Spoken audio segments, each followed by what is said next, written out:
नाज़रीन गिरामी अस्सलामु अलैकुम वरहमतुल्लाहि वबरकातुहू। सीधी बात के रूबरू प्रोग्राम में आप लोगों का इस्तकबाल है। नाज़रीन गिरामी, आप लोग जानते हैं कि इस वक्त हमारी रियासत कर्नाटक में सियासी घमासान जारी है। मुख्तलिफ़ पार्टियां अपनी ताकत झोंकने की कोशिश कर रहे हैं और अलग अलग अंदाज में लोगों को क़रीब भी कर रहे हैं। अपने जो वादे हैं उन तमाम चीज़ों को सामने रखने की कोशिशें हो रही हैं। बहुत सारी पार्टियों में से एक पार्टी जो अहम तरीन इस वक्त मानी जा रही है और मुख्तलिफ़ हलकों में जो मजबूत भी मानी जा रही है वो SDPI की है। इस वक्त हमारे रूबरू प्रोग्राम में जनाब मुजम्मिल पाशा साहब हाजिर हैं, जो कि बेंगलुरु ज़िले के सेक्रेटरी हैं SDPI के, और इस वक्त उनको पुलिकेशी नगर इलेक्शन के इंचार्ज बनाए गए जो हालिया असम्बली इंतखाबात चल रहे हैं। तो हम उनसे कोशिश करेंगे कि क्या इस वक्त चल रहा है पुलिकेशी नगर में, क्या भाग दौड़ है और SDPI के उम्मीदवार किस तरह से काम कर रहे हैं, कारकुनान किस तरह जुड़े हुए। तो जनाब मुजम्मिल पाशा साहब, आपका इस्तकबाल है।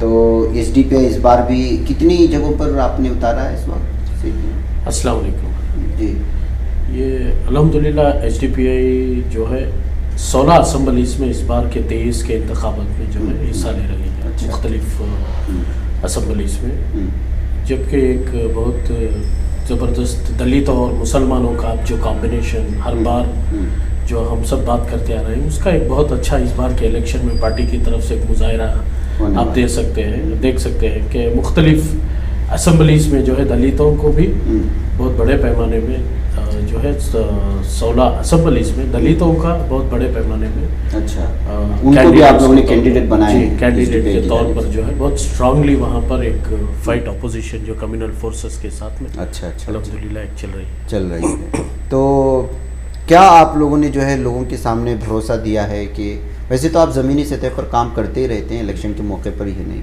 लेकिन इस बार का देख कर के क्या महसूस होता है आपको, जो लोगों का रुझान आपकी तरफ बढ़ रहा है, क्या है? देखिए, जब भी अवाम के ऊपर हर किसी कम्युनिटी के मसाइल के ऊपर अलल सफ़ में खड़कर बात करने वाली वो एक ही मूवमेंट है, वो है SDPI। चाहे नेचुरल डिज़ास्टर की शक्ल में आप ले लीजिए, जहाँ कहीं भी फ्लड आया हो, फॉर एग्जांपल हाल ही में जो रामनगर का हुआ उसमें बहुत बड़े पैमाने में SDPI का जो है इन्वॉल्वमेंट था रिलीफ की शक्ल में। और उससे बड़े हालात जो मुल्क भर में कोविड-19 पैंडेमिक की शक्ल में जब आया, ज़मीनी सतह पर हर वार्ड की एक गली में भी जो है SDPI बहुत बड़े पैमाने में काम कर आए।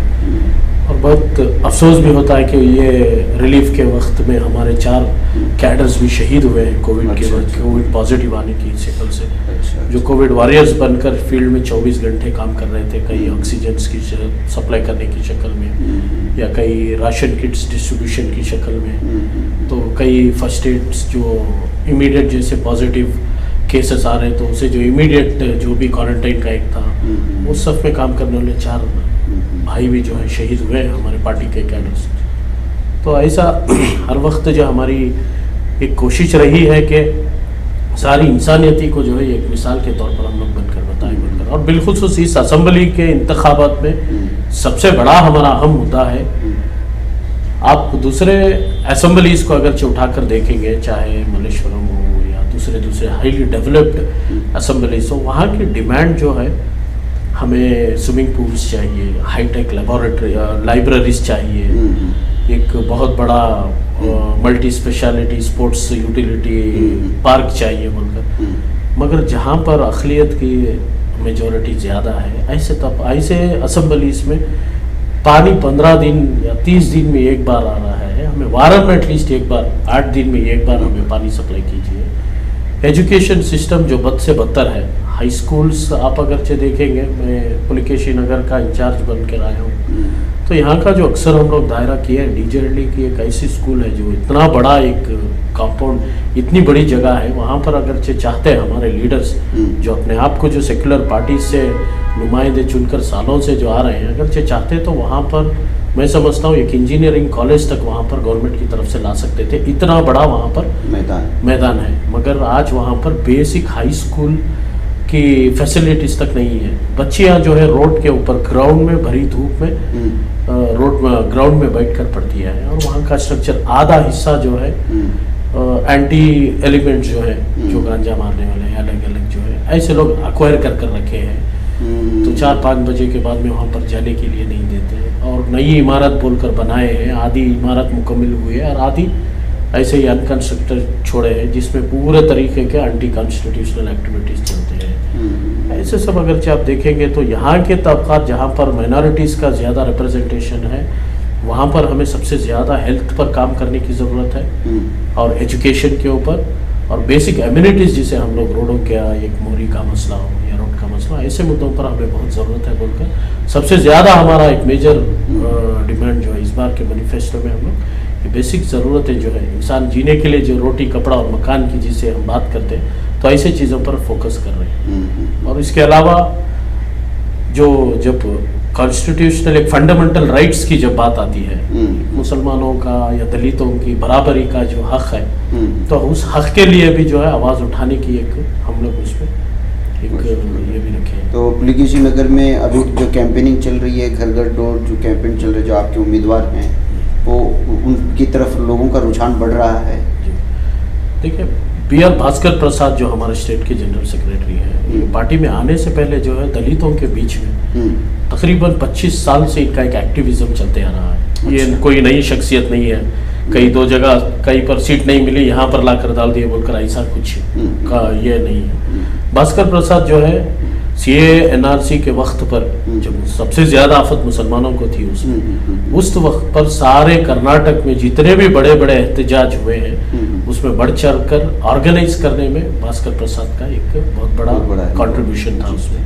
और दूसरा, जहाँ कहीं पर भी मुसलमानों के और दलितों के ऊपर एट्रोसिटीज का मामला नजर आया हो, पहली सफ में खड़कर प्रोटेस्ट करने में हो या इसके खिलाफ बात करने में हो, भास्कर प्रसाद का जो है बहुत बड़ा उसमें कंट्रीब्यूशन था।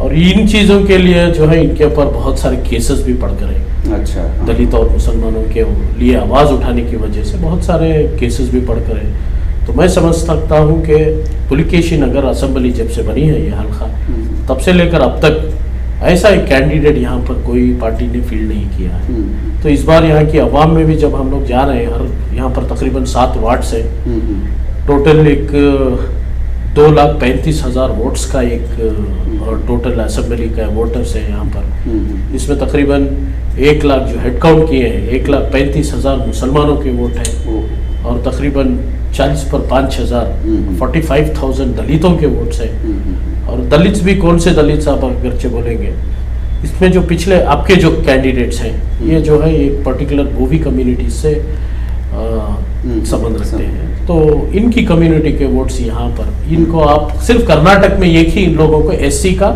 दर्जा दिया गया है। अदर देन कर्नाटक अगरचे आप तमिलनाडु, आंध्र प्रदेश या दूसरे स्टेट्स में देखेंगे ये जो है अपर कास्ट की कैटेगरी में आते हैं, मगर कर्नाटक में इन लोगों को SC का रिजर्वेशन दिया गया है। भास्कर प्रसाद जो है एक्चुअल में मादिगा कम्युनिटी से बिलोंग करते हैं, और इनकी कम्युनिटी के तकरीबन यहाँ पर 38,000 वोट्स जो है यहाँ पर है।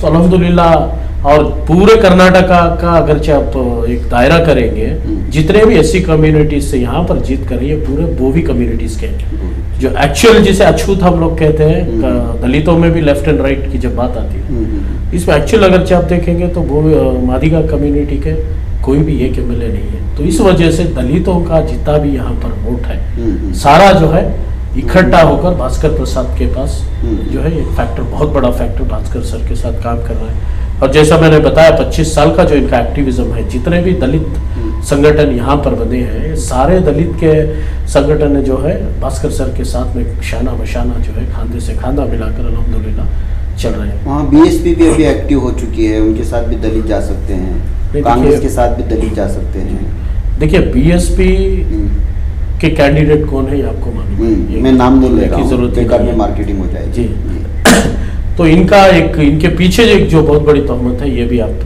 क्लियर है जी। इसके अलावा आपके जो कैंडिडेट हैं इनको कौन बैकिंग कर रहा है ये भी आपके सामने है। जिनका ऑलरेडी ये तो गुस्ताखे रसूल अपनी जगह, इनकी एक पूरी ये हुई तो ये भी कसूर हो रहा है, जितना ये कसूर हो रहा है जो आपके जो सेक्युलर पार्टी के बोलने वाले नुमाइंदे को जिसे बैकिंग कर रहे हैं, इनका भी एक थोड़ा बैकग्राउंड उठाकर देखेंगे। ऑलरेडी डीजेहल्ली का जो मामला हुआ, चाहे वो स्टेशन में आग लगाने का मामला हो या लड़कों को दूसरे असेंबली से यहाँ पर भेजकर जो एक पॉलिटिक्स करने का जो मामला, सीसीबी की रिपोर्ट बहुत वाज़ेह तरीके से यहाँ पर है कि कौन कौन इसमें इन्वॉल्व थे बोलकर। तो ये भी अवाम के सामने है।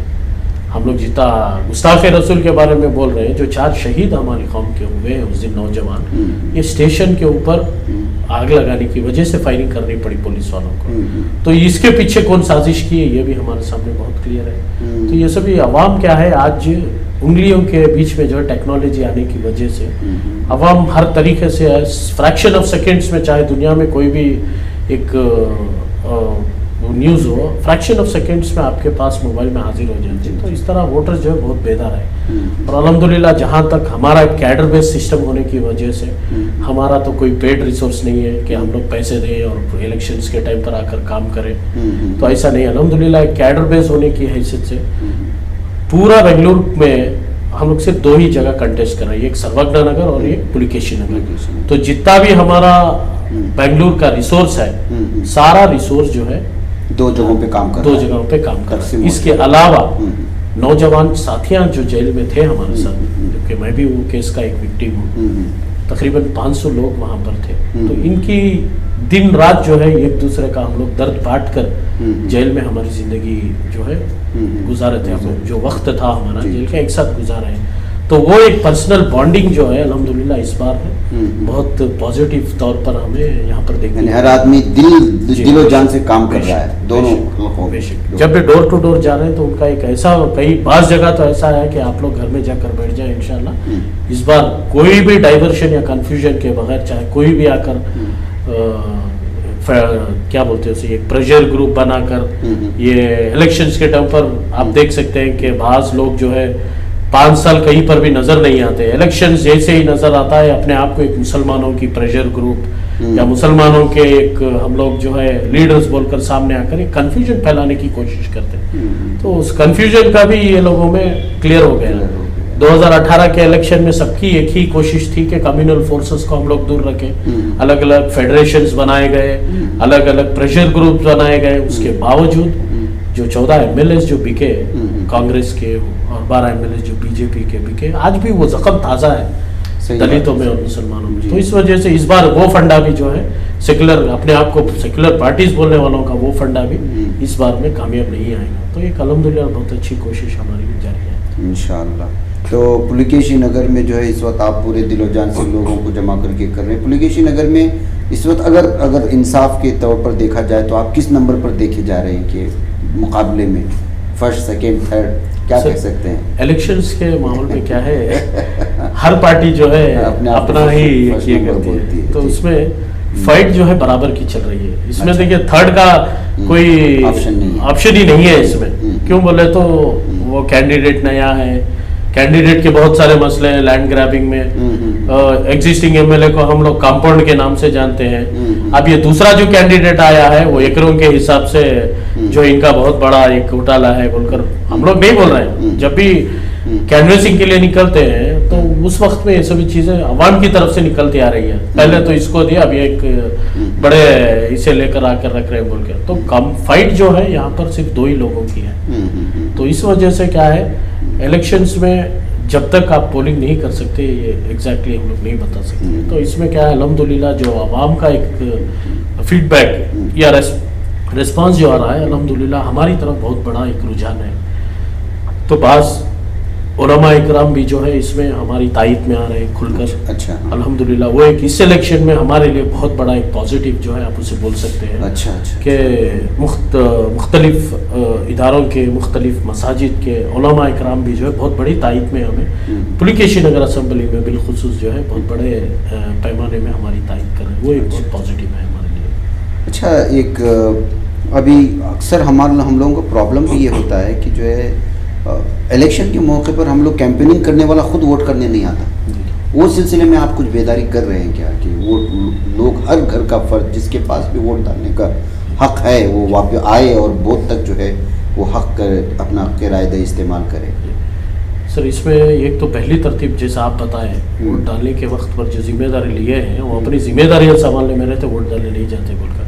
मगर हम यहाँ पर तरतीब क्या किए हैं, पहले तो जो भी बूथ में या वार्ड में जो इंचार्जेस बने हैं वो और अपने घर वालों का वोट पहले डलवाना है।